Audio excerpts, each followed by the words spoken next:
കടബാധ്യത കണ്ണൂരിൽ കർഷകൻ ആത്മഹത്യ ചെയ്തു. ചെറുപുഴ സ്വദേശി ഏലിയാസ് അമ്പാട്ടാണ് മരിച്ചത്. കീടനാശിനി കുടിച്ച് ചികിത്സയിലിരിക്കെ ഇന്ന് പുലർച്ചെയാണ് അന്ത്യം. മികച്ച കർഷകനുള്ള പുരസ്കാരമടക്കം കിട്ടിയിരുന്ന വ്യക്തിയാണ് ഏലിയാസ് അമ്പാട്ട്.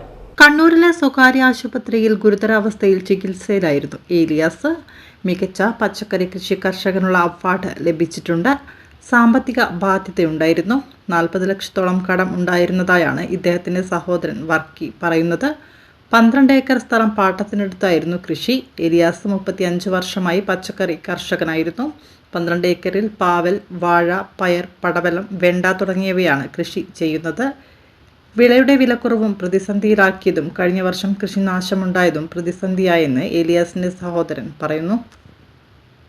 ഏലിയാസ് അദ്ദേഹം ചെറുപുഴ പഞ്ചായത്തിലെ എടവരം 7-ാം വാർഡ് എടവരമ്പിലാണ് താമസിക്കുന്നത്.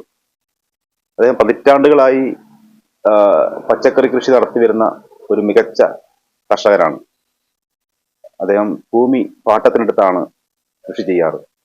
ഏക്കർ കണക്കിന് ഭൂമി പാട്ടത്തിനെടുത്ത് വലിയ വ്യാവസായിക അടിസ്ഥാനത്തിൽ പച്ചക്കറി കൃഷി നടത്തി ഈ മേഖലയിലെ പച്ചക്കറി കടകളിലെല്ലാം എത്തിച്ചു കൊടുത്ത് നമ്മുടെ നാട്ടിൽ പച്ചക്കറിയുടെ കാര്യത്തിൽ അദ്ദേഹം നാട്ടുകാർക്ക് വേണ്ടി അദ്ദേഹത്തിന്റെ വലിയ ഒരു റോൾ ഉണ്ടായിട്ടുണ്ട്. അദ്ദേഹം വളരെ മാന്യനായ ഒരു കർഷകൻ കൂടിയായിരുന്നു. യാതൊരു തര ദുസ്വഭാവവുമില്ലാതെ തൻ്റെ ജീവിതം മുഴുവൻ പച്ചക്കറി കൃഷിക്ക് വേണ്ടി ഒഴിഞ്ഞു വെച്ചുകൊണ്ട് പുലർച്ചെ തുടങ്ങുന്ന അദ്ദേഹത്തിന്റെ അധ്വാനം രാത്രി വൈകിയും അവസാനിക്കുന്നത് നമുക്ക് കാണുന്നുണ്ട്. ഒരുപാട് ജോലിക്കാർ അദ്ദേഹത്തിന്റെ കീഴിൽ പണിയെടുക്കുന്നുണ്ട്. വലിയ രീതിയിൽ ആണ് അദ്ദേഹം പച്ചക്കൃഷി നടത്തി വന്നിരുന്നത്. അദ്ദേഹത്തിന്റെ ഈ വലിയ പ്രയത്നത്തിന് വലിയ അവാർഡുകളും അതുപോലെ തന്നെ പുരസ്കാരങ്ങളും ഒക്കെ ലഭിച്ചിട്ടുണ്ട്. കണ്ണൂർ ജില്ലയിലെ ഏറ്റവും മികച്ച പച്ചക്കറി കൃഷി കർഷകനുള്ള അവാർഡ് മുഖ്യമന്ത്രി ശ്രീ പിണറായി വിജയനിൽ നിന്ന് അദ്ദേഹം ഏറ്റുവാങ്ങിയിട്ടുണ്ട്. ഞാൻ പഞ്ചായത്ത് പ്രസിഡന്റായിരുന്ന സമയത്ത് ചെറുപുഴ പഞ്ചായത്തിലെ ഏറ്റവും മികച്ച കർഷകനുള്ള അവാർഡ് നൽകുകയുണ്ടായി. അന്നത്തെ MLA ശ്രീ C. കൃഷ്ണൻ അവറുകളാണ് അദ്ദേഹത്തിന് അവാർഡ് നൽകിയത്. അതുപോലെ നിരവധി പുരസ്കാരങ്ങൾ അദ്ദേഹം നേടിയിട്ടുണ്ട്. അദ്ദേഹം വലിയ സാമ്പത്തിക കെണിയിലായിരുന്നു, അല്ലെങ്കിൽ സാമ്പത്തികമായി വലിയ ബാധ്യത അദ്ദേഹത്തിനുണ്ടായിരുന്നു എന്നാണ് ഇപ്പോൾ ലഭിക്കുന്ന വിവരം.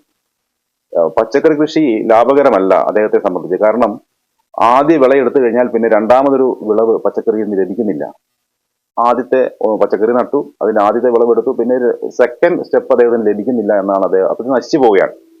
അത് ഇവിടുത്തെ കാലാവസ്ഥയോ മണ്ണിന്റെ പ്രശ്നമൊക്കെ ആയിരിക്കാം.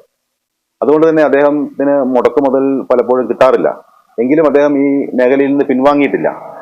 ഈ കഴിഞ്ഞ ഏറ്റവും അടുത്ത് കാണാൻ കഴിയുന്ന സാഹചര്യം അദ്ദേഹത്തിന് വലിയൊരു സാമ്പത്തിക ബാധ്യത വ്യക്തികളിൽ നിന്ന്, ബാങ്കിൽ നിന്ന്, അതുപോലെ തന്നെ മറ്റ് സ്വാശ്രയ സംഘത്തിൽ നിന്നൊക്കെ അദ്ദേഹം വായ്പ എടുത്തിട്ടുണ്ട്. അത് കൃത്യസമയത്ത് മടക്കി കൊടുക്കാൻ കഴിയാത്തത് അദ്ദേഹത്തെ സംബന്ധിച്ച് വലിയ അഭിമാനത്തിന്റെ പ്രശ്നമായിരുന്നു. അപ്പൊ അദ്ദേഹം അത് പലരോടും പങ്കുവച്ചിട്ടുണ്ട്. എനിക്ക് വാങ്ങി കൊടുക്കാൻ കഴിയുന്നില്ല എന്ന് പങ്കുവച്ചിട്ടുണ്ട്. അപ്പൊ ഈ അടുത്ത് ഞാൻ അറിഞ്ഞത് ഒരു 70,000 രൂപ കൊടുക്കേണ്ട സമയം കഴിഞ്ഞു. അതാണ് അദ്ദേഹത്തെ ഏറ്റവും ഈ ഒരു വലിയൊരു ദുരന്തത്തിലേക്ക് അദ്ദേഹത്തെ കൊണ്ടെത്തിച്ചത്. അത് കൊടുക്കാൻ കഴിയാത്തതിലുള്ള മാനസിക വിഷമമായിരുന്നു. ഇപ്പൊ അറിയാൻ കഴിഞ്ഞു, ഈ മാർച്ച് 31 അവസാനിക്കുന്ന ഈ സാമ്പത്തിക വർഷത്തിൽ അദ്ദേഹത്തിന് ലഭിക്കേണ്ടിയിരുന്ന സബ്സിഡി, സംസ്ഥാന ഗവൺമെന്റിൽ നിന്നും കൃഷിഭവൻ മുഖാന്തരം ലഭിക്കേണ്ടിയിരുന്ന സബ്സിഡി തുകയ്ക്ക് വേണ്ടി അദ്ദേഹം കൃഷിഭവനിൽ പല പ്രാവശ്യം പോയിരുന്നു. പക്ഷേ അവിടെ ഫണ്ട് ലഭിക്കാത്തത് കൊണ്ടാണോ എന്തെന്നറിയില്ല, ആ സമയത്ത് ലഭിച്ചില്ല. പക്ഷെ അദ്ദേഹം ഈ കീടനാശിനി കഴിച്ച് ആശുപത്രി കിടക്കുമ്പോൾ 2 ദിവസം മുമ്പ് 1,14,000 രൂപ അദ്ദേഹത്തിന്റെ അക്കൗണ്ടിലേക്ക് ക്രെഡിറ്റ് ആയിട്ടുണ്ടെന്നാണ് അറിയാൻ കഴിഞ്ഞത്. ആ പണം അപ്പോഴാണ് വന്നതെന്നാണ് കൃഷി വകുപ്പ് ഉദ്യോഗസ്ഥർ നമ്മൾ അറിയിച്ചത്. എന്നിരുന്നാൽ പോലും ആ ഒരു പണം ഒരാഴ്ച മുമ്പ് ലഭിച്ചിരുന്നെങ്കിൽ ഒരുപക്ഷെ ഈ പാവത്തിന്റെ ജീവൻ നമുക്ക് രക്ഷിക്കാൻ കഴിയുമായിരുന്നു. കടബാധ്യത തന്നെയാ മരണത്തിന്റെ കാരണം. അവന് ഇങ്ങനെ ഓരോരുത്തരോട് റോൾ ചെയ്ത് കൊടുത്തോണ്ട് വായ്പ അങ്ങോട്ടും ഇങ്ങോട്ടും തിരിച്ചും മറിച്ചും കൊടുത്തോണ്ടിരുന്ന സാഹചര്യത്തിൽ ആർക്കോ പറഞ്ഞ വാക്ക് തെറ്റിച്ച് പോയി. അതാണ് ഒരു വിഷമം വന്നതെന്നുള്ളിടത്തോളാണുള്ളത്. കൃത്യമായിട്ട് അതിനെക്കുറിച്ച് അവന് ഞാനിട്ട് നേരത്തെ സംസാരിച്ചപ്പോഴുള്ള ബാധ്യതകൾ 10-40 ലക്ഷം രൂപയോളം അടുത്തുണ്ടവൻ. കടബാധ്യതയുണ്ട്. അത് എത്രയാ കിട്ടിയെന്ന് അങ്ങനെ കിട്ടിയെന്ന് അത് കൃത്യമായിട്ട് എനിക്കറിയത്തില്ല. അങ്ങനെ ഉണ്ട്. ഒരു പൈസ കിട്ടാനുണ്ടെന്ന് എന്നോട് പറഞ്ഞായിരുന്നു. കൃഷി വകുപ്പിന്റെ എന്തൊക്കെയോ ഇവന് കിട്ടാനുണ്ടെന്ന് പറഞ്ഞായിരുന്നു. അത് കിട്ടിയോന്നുള്ളത് എനിക്ക് കൃത്യമായിട്ട് അറിയത്തില്ല. ഞങ്ങള് കൃത്യസമയത്ത് കൊടുത്തായിരുന്നെങ്കിൽ ബാധ്യതയൊക്കെ കുറെയൊക്കെ ഒഴിവായതിന്. പിന്നെ പച്ചക്കറി നടുന്നതിൻ്റെ അകത്ത് കുറെ ആദ്യമേ ഒരു വിളവെടുപ്പ് കിട്ടിക്കഴിഞ്ഞാൽ രണ്ടാമതാകുമ്പോഴത്തേക്ക് അത് നഷ്ടമല്ലേ. പിന്നെ വാഴക്കൃഷി നടത്തിക്കൊണ്ടിരുന്നതും നഷ്ടത്തിൽ വാഴയുടെ പിന്നെ വാഴയ്ക്കൊക്കെ വാഴക്കൊലയ്ക്ക് വില കുറഞ്ഞു വന്നു. അതൊക്കെയാണ്.